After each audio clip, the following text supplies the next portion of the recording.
Hello guys, আসসালামু আলাইকুম। আপনারা কেমন আছেন? আশা করি ভালো আছেন। আমিও ভালো আছি। সকাল সকাল ঘুম থেকে উঠে চলে আসলাম কবুতরের খোপ ছাড়তে। আমাদের কবুতরের খোপ দুইটা। আমাদের কবুতরের মাঝে বেশিরভাগ সাদা এবং কালো। একটা কবুতরের খোপ ছাড়া হয়েছে, এখন আরেকটা ছাড়তে যাচ্ছি। আর কবুতরগুলো উড়ে উড়ে আমাদের চালে যেয়ে বসছে। আল্লাহর রহমতে আমাদের অনেক কবুতর রয়েছে। কবুতরগুলো ছাড়ার সময় মনে হচ্ছে কানের কাছ দিয়ে হেলিকপ্টার যাচ্ছে, এত বাতাস।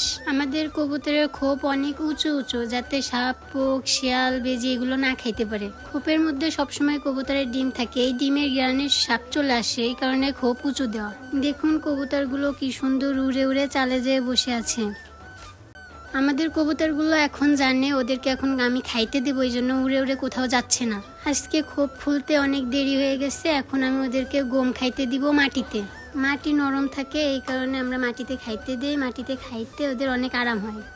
কবুতরগুলো নিচে নামতে ভয় পাচ্ছে, কারণ ওইখানে লাল ওড়নারা আছে। লাল কাপড় দেখলে ওরা ভয় পায়, এই কারণে নামতে চাচ্ছে না। এইখান থেকে কিছু কবুতর খাবার মুখে করে নিয়ে যাচ্ছে ওদের ছানাদের খাওয়ানোর জন্য। আমাদের কবুতর অনেক রয়েছে, কিন্তু কিছু কবুতর ডিম নিয়ে তাওয়া দিচ্ছে। আমাদের কবুতর সাদা কালো, দেখতে অনেক সুন্দর লাগে। আপনারা যারা আমাদের এই ভিডিও দেখতেছেন তারা একটু সাবস্ক্রাইব করবেন।